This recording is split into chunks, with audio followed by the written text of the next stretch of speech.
Welcome back. Today we're diving into, well, a pretty big paradox in history, wouldn't you say? Absolutely. It's fascinating stuff. We're talking about these foundational holy scriptures. The Bible, the Torah, the Quran. Billions see them as divinely inspired, eternal, unchanging. The bedrock of faith for so many. Yet, when you look at the history, the sources show these documents took, well, centuries, sometimes even millennia, to actually reach the final form we know today. That's the tension right there. The divine meeting, the very human, very lengthy process. Exactly. So the big question for you listening is, if the message is divine, instantaneous even, why was putting it all together so long? So, frankly, human? Was it just, historical messiness? An accident? Or was that long haul actually necessary, maybe even spiritually essential, for these texts to gain the kind of weight they have? And that's what we're digging into today. We'll look at the history, the context, the reasons believers give for this necessity. Yeah. And also tackle the critiques from, secular scholars. Plus, we'll unpack some of that really vivid symbolic imagery later on. Okay, let's get into the timeline first, because the sheer scale is kind of mind-blowing. For the Bible, we're talking, what, about 1,600 years? Roughly, yes. From maybe 1400 BCE up to around 100 CE, it's huge. And involving something like 40 different authors? Around that number, yeah. Writing across 3 continents, using Hebrew, Aramaic, and Greek. It's incredibly diverse. So from the perspective of faith, how is that incredibly long, complex process seen? Not as a problem. Well, no, actually. The argument often made is that this duration was, in a way, a feature, not a bug. It was almost a prerequisite. How so? That feels counterintuitive. Like, shouldn't a divine message be, zap, there it is? You'd think. But the idea is that this long time frame provided what you might call historical anchoring. Anchoring, okay. It let the texts breathe at the community, absorb their growth, their traumas, their whole survival story, Ah, so things like the Babylonian exile or dealing with Roman occupation. Exactly. How could the text truly speak to exile or repentance or hope for resurrection if the community hadn't lived through those things over generations? That depth comes from time. So the length allowed these big themes from patriarchal stories to like apocalyptic visions to be tested, integrated, lived. Precisely. And it also fostered this sense of communal ownership. It wasn't just a book drop from the sky. Right, it became their story. Yeah. The final decisions on what went in, the canonization, that came after centuries of debate, interpretation, use, solidified in councils, like the Jewish councils around 100 CE for the Hebrew Bible. Okay, so that's one model, 1,600 years of evolution, deeply tied to history. Now let's contrast that, the Quran. Also gradual, but way shorter. Much shorter, yeah. A really focused period, just 23 years, 610 to 632 CE. So why was that specific kind of gradualism of the Tadre seen as important there? Well, within Islam, this is seen as a core aspect of divine wisdom, hikmah. The revelation wasn't one single event. It unfolded piece by piece. Responding to events. Exactly. Directly addressing the community's immediate needs. What was happening in Mecca during persecution or later, the challenges of setting up a state in Medina. It was real-time guidance. That makes practical sense. You can't just drop a whole legal code on people overnight. Absolutely not. Especially not on a community facing immense pressure and change. Imagine trying to implement complex laws instantly. It could have caused chaos, rejection. So the gradual nature made it easier to absorb? Yes, to accept, to memorize, and crucially, to implement in stages. The classic example people always point to is the prohibition of alcohol. Right, that wasn't immediate, was it? How did that work? It unfolded over, I think, 3 main stages in the Revelations. First, a sort of warning it has harm, but also some benefit. Okay. Then later, advice not to pray while intoxicated, a practical step. Got it. And finally, the complete prohibition was revealed. This staging let the community adjust culturally, psychologically, even economically. It allowed these deep changes to take root without breaking the community. That really clarifies the why from the believer's viewpoint. So, okay, these long processes gave the texts weight, helped integrate them. But then, how stable are these texts? Ah, the million-dollar question. Right. When you're talking about documents this ancient, how do we know they haven't been tweaked, changed, fundamentally altered over all that time? This is where things get really interesting and where textual criticism comes in.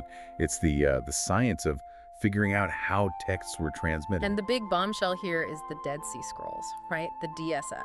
Definitely the most dramatic piece of evidence, found between, 1947 and 1956 mostly. Now, I always had this idea that Dead Sea Scrolls caused some huge upheaval, forced massive rewrites or something. Is that wrong? Yeah, that's a really common misconception, probably because the discovery itself was just so unbelievable. I mean, a shepherd boy, a lost goat, ancient jars in a cave. Exactly. And suddenly, boom, Hebrew texts, 1,000 years older than the main Hebrew manuscripts we had relied on before, like the Masoretic text from around 900 CE. 1,000 years. That must have been staggering for scholars. So what happened when they compared these ancient scrolls to the later texts? The main takeaway, overwhelmingly, was stability. Incredible fidelity. Really? Stability? Yes. Over 95% textual agreement between these ancient scrolls and the much later Masoretic text. It was a massive confirmation of how carefully the texts had been copied. So those stories about scribes counting letters and stuff. They weren't exaggerating. The level of care was immense. The differences found were mostly tiny spelling variations, maybe a different word order here and there. Yeah. Nothing that changed the core message or content. Okay, that's crucial. But did the DSS add any new books to the Bible? Did the list change? No, absolutely not. The canon, the official list of books, was already closed long before the DSS were found. For Jewish texts, roughly 100 CE, Christian Old Testament, similar time frame, New Testament by about 400 CE.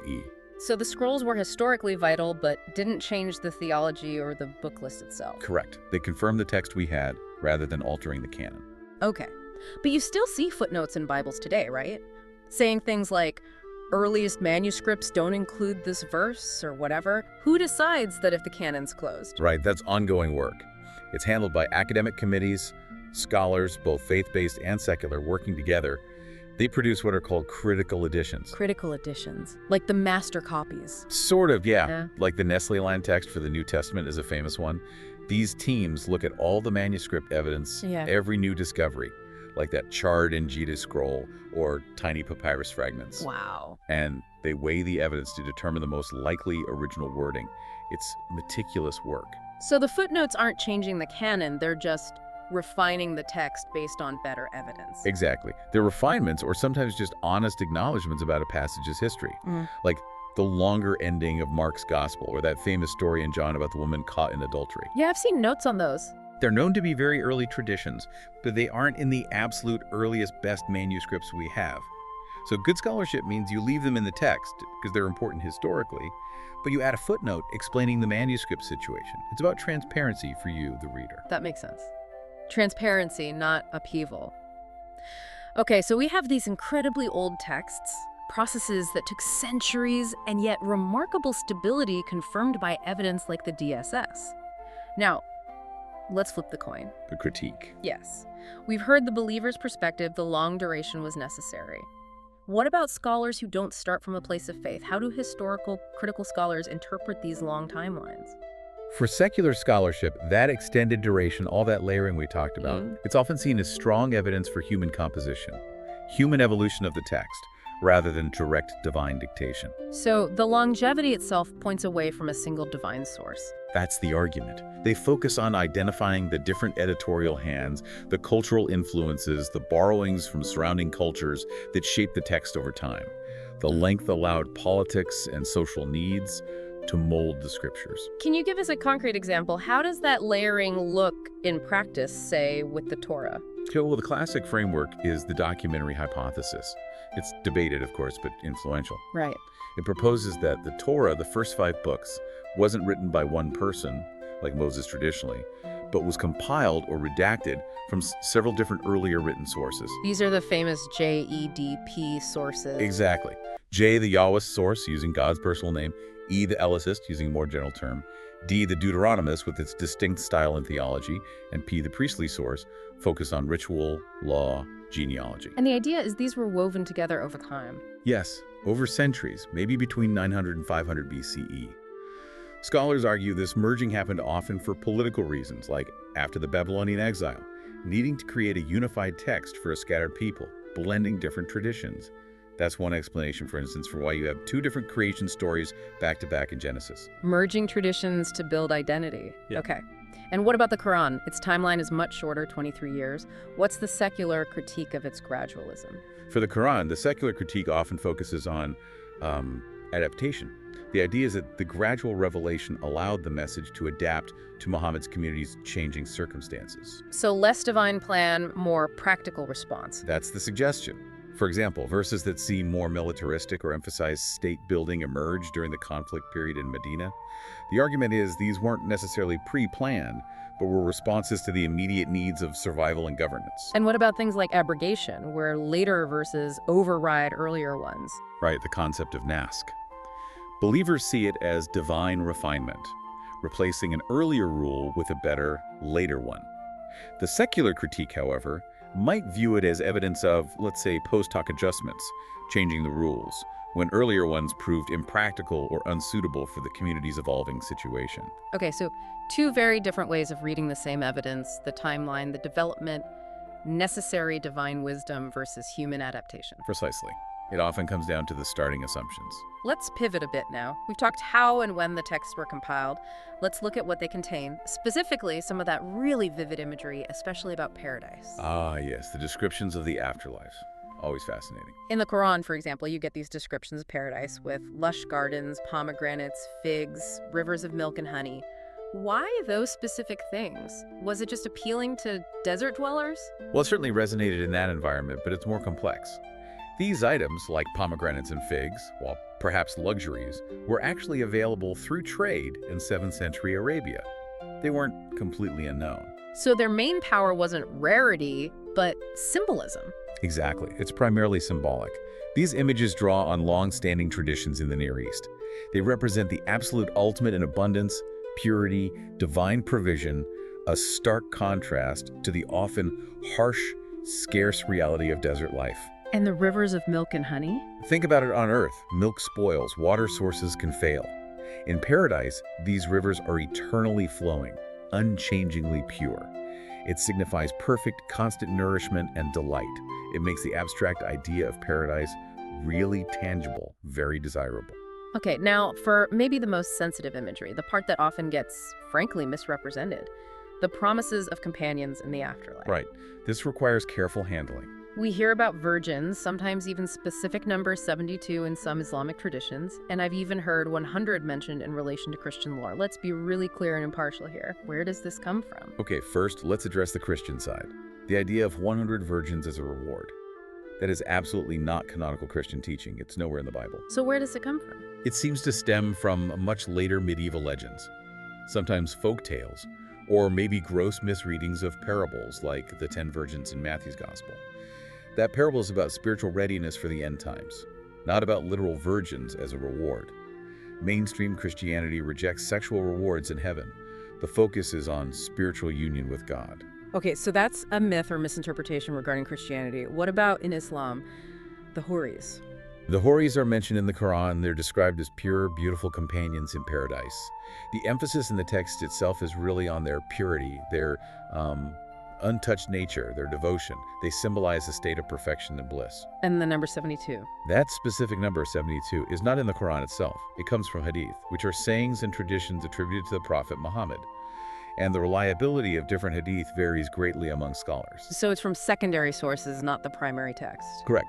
And historically, that specific number might have been referenced perhaps in context related to motivating warriors, but its textual basis is in hadith, not the Quran. And how are these concepts often interpreted today? Many modern Islamic interpretations stress the allegorical nature of this imagery.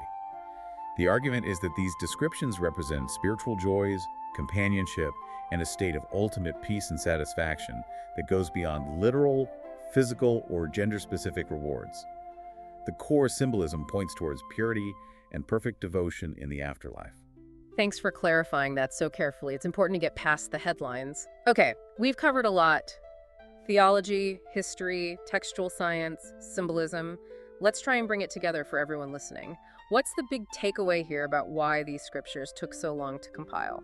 I think the crucial point is realizing that the longevity of the extended process wasn't necessarily a flaw. From many perspectives, it was a vital feature. It allowed for that historical depth we talked about, for the community to truly integrate the message, for theological ideas to mature, and ultimately for these texts to gain the enduring power they have. So not an accident of history, but maybe part of the design, whether you see that design as human or divine. Exactly.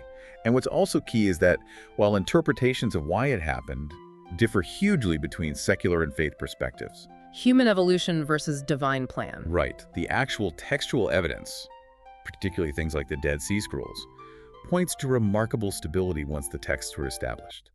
The very tools of secular textual criticism have ended up confirming the incredible fidelity of these ancient scriptures over centuries. Which leads us to our final thought for you to chew on. If this long, complex, undeniably human process of compiling, editing, debating these texts, if that process ultimately produced documents that show this astonishing stability across millennia, Stability confirmed by the most rigorous scientific methods we have. then could that very necessity of the human process, that messy, extended journey itself, be seen as the ultimate evidence of some kind of guiding, enduring providence behind it all? Something to think about.